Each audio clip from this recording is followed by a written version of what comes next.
Europe और America अभी भी भारत को कई मामले में मूर्ख बनाने की कोशिश कर रहे हैं और अब यूरोप और अमेरिका से भारत को जो झटका मिला, यह झटका इस बात का प्रमाण है कि भारत के लिए पश्चिमी देश कभी भी ना तो रूस की जगह ले सकते हैं, ना ही रूस के जितना भरोसेमंद साबित होंगे। खुद रूस ने भी कहा था कि यूरोप और अमेरिका भारत का फायदा उठाकर भारत को धोखा देंगे, क्योंकि पश्चिमी देश केवल भारत के खरीदारी क्षमता का फायदा उठाना चाहते हैं। भारत आज के तारीख में हथियार और विमानन क्षेत्र का एक बहुत बड़ा बाजार है और पश्चिमी देश केवल यहाँ पर भारत के इसी बाजार का फायदा उठाना चाहते हैं, न कि पश्चिमी देश भारत को आत्मनिर्भर बनाना चाहते हैं। हालांकि अब यूरोप और अमेरिका ने भारत को जो झटका दिया, उसके बाद कहीं न कहीं रूस की बात सही साबित हो गई। खबर कुछ इस प्रकार है कि भारत लंबे समय से अमेरिका की बोइंग कंपनी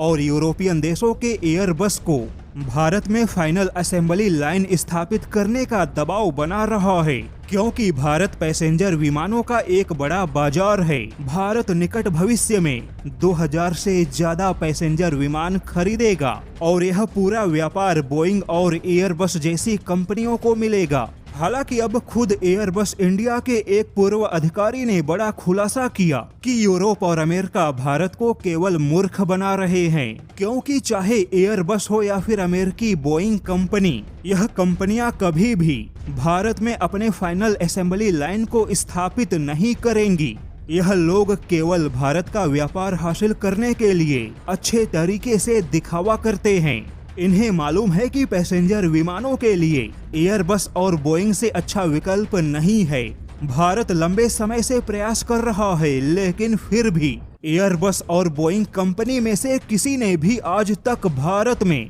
असेंबली लाइन के नाम पर केवल बातों के सिवाय कुछ नहीं किया। एयरबस के अधिकारी ने कहा, यूरोप और अमेरिका की कंपनियां केवल वादा करती हैं कि वह भारत में फाइनल असेंबली लाइन के बारे में विचार करेंगी, लेकिन उनका ऐसा वादा करना भारत को धोखा देने का एक तरीका है और भारत उनके वादे के चक्कर में उलझा रहता है। पिछले 5 सालों में कई सारे वादे हो चुके हैं और हर साल एक नया वादा भारत को थमा दिया जाता है। यूरोप और अमेरिका भारत को वह चीज कभी नहीं देंगे जिसका विकल्प उनके सिवाय किसी और के पास ना हो। हालांकि अगर भारत ने रूस के साथ मिलकर पैसेंजर विमानों के क्षेत्र में कदम रखा, तो ऐसे में यह पश्चिमी देश भारत को लुभाने का एक नया दांव खेलेंगे, जबकि हकीकत में देखा जाए तो भारत के लिए रूस ही सबसे ज्यादा भरोसेमंद साथी है, जबकि बाकी पश्चिमी देश केवल मौके का फायदा उठाते हैं।